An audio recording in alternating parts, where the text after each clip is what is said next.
Assalamu alaikum dear students, hopefully you all are fine. Dear students, as you know that our first chapter, Dorothy meets Scarecrow, copy work, chapter reading and explanation all are done. So now we are on book exercise.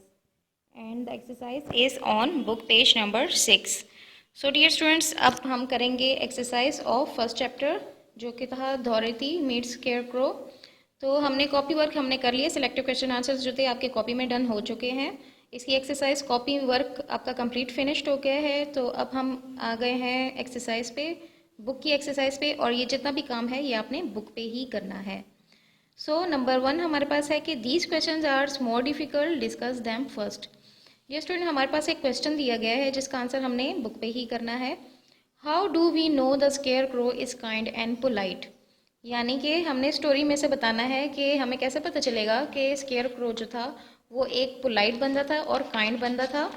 तो हम अगर story की तरफ जाएंगे तो एक उसने ये कहा था, जो डोरेथी थी उसको ऑफ़र की थी कि वो उसकी बास्केट जो है वो खुद पकड़े रखेगा। Let me carry that basket for you. तो ये एक साइन ऑफ या एक्शन ऑफ काइंडनेस शो किया था। और जब उसने फर्स्ट टाइम डोरेथी से बात की थी तो तब उसने विश की थी गुड डे, यानी एक वेल मैनर्ड तरीके से बात की थी।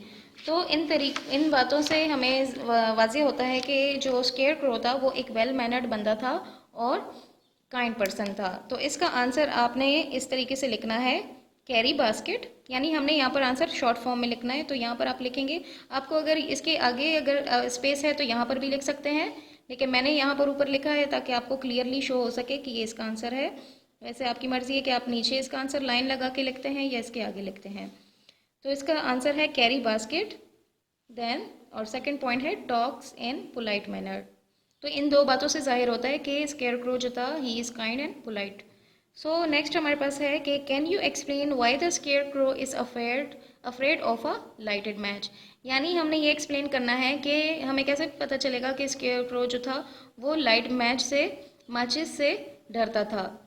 तो इसका आंसर ये है डियर स्टूडेंट्स कि he is made of straw and straw can be burn easily, यानी वो जो स्केयर क्रो था वो स्ट्रॉ यानी तिनकों से बना था, और तिनके जो होते हैं वो बहुत ही आसानी से जल्दी चांसेस होते हैं उसके जलने के, बर्न होने के। तो इसका आंसर आप यूँ लिखेंगे कि he is made of straw and straw can burn easily, और आखिर में फुल स्टॉप। तो इन दो के आंसर्स तो हो गए। अब हम लास्ट की तरफ आएंगे। The scarecrow says that he does not have a brain, is it possible to walk and talk without a brain, यानी कि जैसे स्केयर क्रो ने कहा था कि उसके पास ब्रेन यानी दिमाग नहीं है।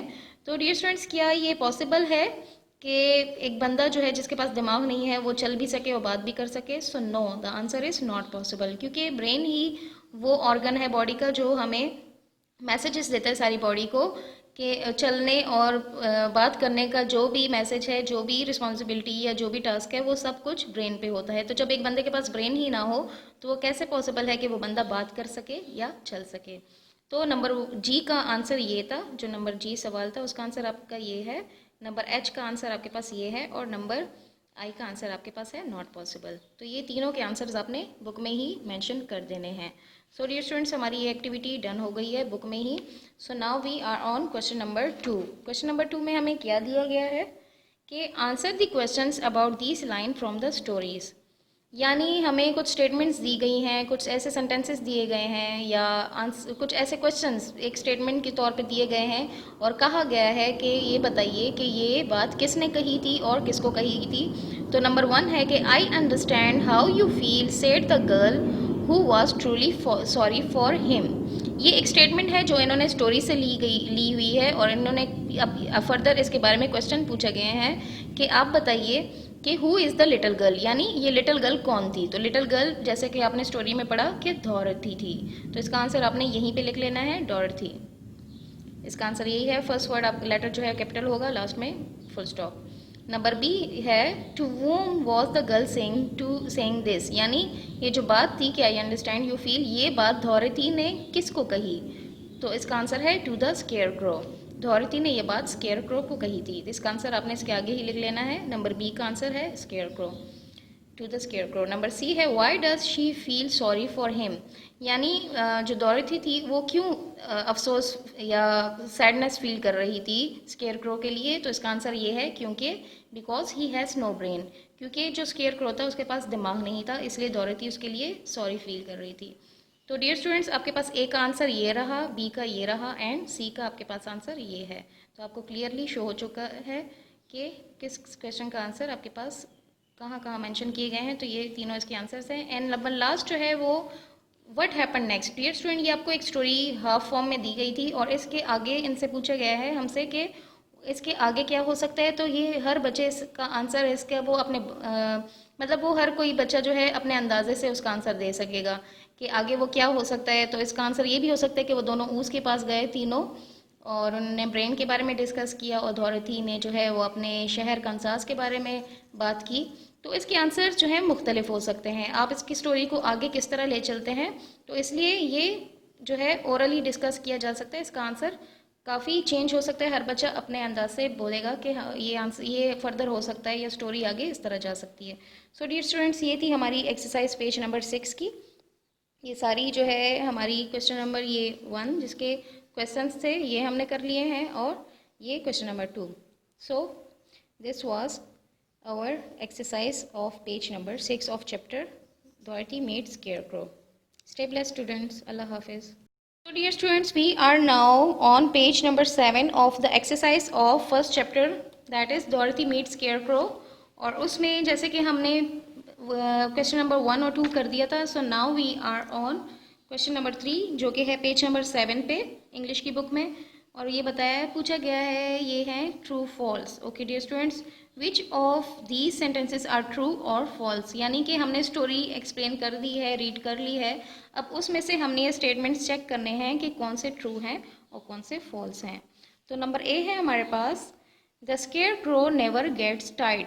जैसा कि हमने स्टोरी में पढ़ा था कि स्केयरक्रो ने बताया था कि मैं कभी भी मुझे थकावट नहीं होती। तो ये स्टेटमेंट हमारे पास है ट्रू, क्योंकि स्केयरक्रो कभी भी नहीं थकता, उसको थकावट नहीं फील होती। इस स्टेटमेंट को नंबर 1 को हम लिखेंगे टी, यानी कि ट्रू। नंबर 2 हमारे पास है B, the scarecrow is frightened of the farmer. क्या स्केयरक्रो जो है वो किसान से डरता था, खौफ महसूस करता था? नो, वो किसान से खौफ महसूस नहीं करता था, इसलिए ये स्टेटमेंट होगी फॉल्स। नंबर 3 है द ग्रेट ऊस lived in the diamond city. क्या ग्रेट ऊस डायमंड सिटी में रहता था? नो, क्योंकि स्टोरी में डायमंड सिटी मेंशन ही नहीं है, तो ये स्टेटमेंट हमारे पास होगी फॉल्स। नेक्स्ट है Dorothy has a dog called Koko. क्या उस पेट डॉग का नाम कोको था? नहीं, उसका नाम टोटो था, तो ये स्टेटमेंट हमारे पास होगी फॉल्स। एंड लास्ट है the scarecrow is wearing a blue hat. Scarecrow ने ब्लू रंग की, नीले रंग की टोपी पहन रखी थी। यस, उसने पहन रखी थी, तो ये स्टेटमेंट हमारे पास होगी ट्रू। सो डियर स्टूडेंट्स, हमारे पास first and last statement true है एंड 3 जो है वो हमारे पास फॉल्स हैं। तो ये हो गई आपकी एक्सरसाइज नंबर 3 जो है वो आपकी डन हो चुकी है। So now we are on exercise B of page number 7. So exercise B में हमसे क्या पूछा जा रहा है? Working with words. Okay dear students, यहाँ पर jumbled words दिए गए हैं. Can you find these words in the story? The letters are not in the correct order.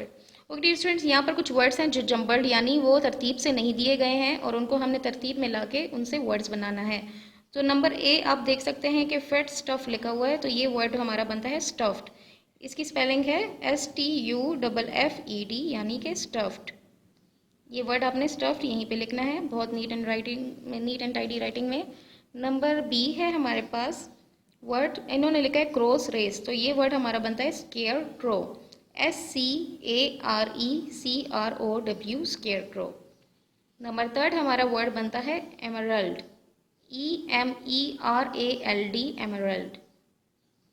अब नेक्स्ट वर्ड आप देखें तो ये हॉर्ड्स और गेट लिखा हुआ है, तो ये बनता है द ग्रेट ऊस, यानी यहाँ से हमने टी ले लिया, THE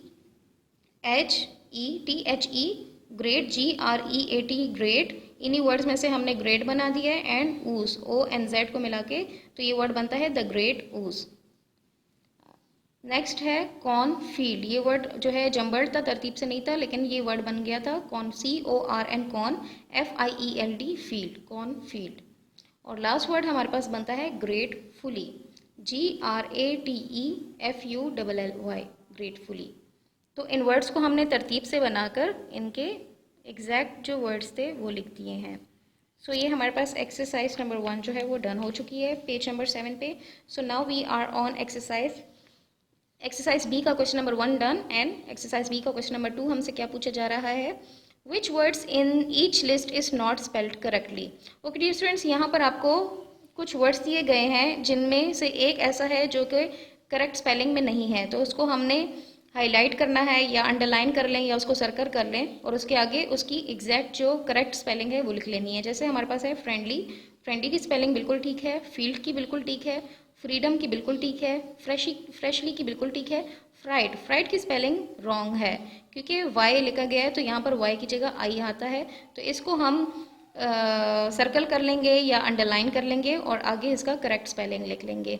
इसी तरीके से नेक्स्ट में एक्सक्यूज़ की स्पेलिंग रॉन्ग थी तो इसको हमने करेक्ट करके आगे लिख दिया एक्सक्यूज़। और नेक्स्ट में हमारे पास है डिसाइडेड की स्पेलिंग रॉन्ग थी, बाकी सब की स्पेलिंग्स ठीक थी जितने भी वर्ड्स थे, तो आगे आपने यहाँ पर लिख देना है डिसाइडेड की करेक्ट स्पेलिंग। और यहीं पे क्वाइटली की स्पेलिंग रॉन्ग थी तो इसको आप हाईलाइट करके सर्कल करके इसकी करेक्ट स्पेलिंग लिख लें।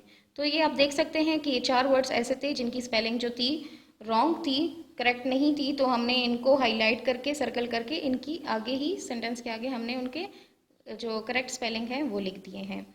सो हमारी एक्सरसाइज बी भी हो गई है डन।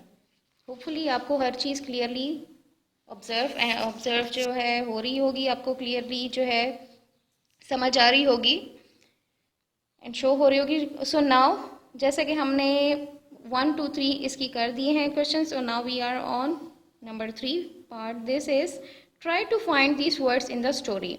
ओके डियर स्टूडेंट्स, इन्होंने हमें कुछ क्यूज़ दिए हैं, यानी जैसे हम जो बच्चों से हम गेस करते हैं कि कुछ क्लूज़ दे देते हैं या कुछ ऐसे जैसे रिडल्स हम पूछ लेते हैं और कहते हैं कि बताइए कि ये वर्ड क्या बनता है। तो ये जो वर्ड्स हैं ये स्टोरी में गिवन है और हमने अब गेस करना है कि ये वर्ड्स क्या हैं। नंबर 1 है this keeps an area closed off और protected usually made of wood. वो कौन सी चीज़ है जो कि लकड़ी से बनती है और ये अक्सर प्रोटेक्ट करने के लिए यूज होती है। तो जैसे कि आप इसमें देख सकते हैं इस पिक्चर में, ये है वो चीज़ यानी कि फेंस जो कि वुड से बनती है और अक्सर रोड के उस क्रॉस पे या खेतों के जो बाहर एक लगी जाती है, अक्सर लॉन्स के बाहर भी लगाई जाती है। तो ये वर्ड हमारे पास है, इसका आंसर है फेंस यानी कि बाड़, और ये लकड़ी से बनती है। सो नंबर 2 हमारे पास वर्ड है something worn on the head to keep one warm और to keep the sun off. वो कौन सी चीज़ है जो हम सर पे पहनते हैं और उसको ज़्यादातर हम लोग सूरज की रोशनी सूरज की गर्मी और उसकी रोशनी से बचने के लिए हम लोग पहनते हैं, जो गर्मी, ताकि हमारा सर जो है वो सूरज की रोशनी से उसको नुकसान ना पहुँचे। तो वो वर्ड है हैट यानी कि टोपी। तो ये वर्ड आपने यहाँ पर लिख देना है। नंबर सी है a thin piece of metal with a sharp point at the one end a round head at the other. यानी वो कौन सी चीज़ है जो मेटल से बनती है और उसका एक सिरा जो है वो बहुत शार्प होता है, पॉइंटेड होता है, और सेकंड जो होता है वो टर्न राउंड यानी मुड़ा होता है, तो वो है पिन, क्योंकि पिन की शेप ऐसी होती है कि एक साइड से वो शार्प होती है, सेकेंडली वो राउंडेड होती है। सो नेक्स्ट है a container used for holding things often made of interwoven strips और वायर और केन। वो कौन सी चीज़ है जो कि चीज़ें होल्ड करने के लिए, यानी उसमें कुछ चीज़ें डाल ली जाती हैं या पकड़ी जाती हैं उसमें, और वो बनता है इंटरवोवन स्ट्रिप्स यानी वायर से या थिंकों से बना होता है, तो वो चीज़ है बास्केट, जिसमें हम लोग चीज़ें कैरियर कर सकते हैं। नेक्स्ट है these rodents looks like large mice with long tails and pointed snouts। तो जो एक्सप्लेनेशन दी गई है उससे ये जाहिर होता है कि ये माइस है, यानी जिनकी लॉन्ग टेल होती है, लंबी दुम होती है, और एक ये स्मॉल टाइप की क्रिएशन होती है, ये अल्लाह की क्रिएचर है माइस यानी कि चूहे। एंड द लास्ट है the organ of the body in the skull it controls movement sensations and thoughts. यानी वो कौन सा ऑर्गन है बॉडी का या दिमाग का, स्कल में होता है, खोपड़ी में, जो कि हमारे मूवमेंट, हमारी हरकत, सेंसेशंस एंड थॉट, हमारी सोच और जितने भी हमारे जो बॉडी के सेंसेशन सेंसेस हैं, 5 सेंसेस, तो वो क्या कौन सी ऑर्गन है जो ये सब कुछ करता है, ये काम, वो है ब्रेन। सो डियर स्टूडेंट्स, इन सब के क्वेश्चन नंबर जो 3 था उसके जितने भी क्यूज दिए गए थे पेज नंबर 7 पे, तो ये सब के आंसर्स आपको डन कर दिए गए हैं। सो डियर स्टूडेंट्स, ये थी हमारी exercise of page number 7 of our first chapter Dorothy meets scarecrow. Number 1, 2 and 3 of exercise B is done. So dear students, आपको डन हो गई है ये एक्सरसाइज। ये आपने बुक में इसी तरीके से लिखनी है जैसे आपको बताई गई है, नीट एंड टाइडी राइटिंग से। So stay blessed, take care, अल्लाह हाफिज़।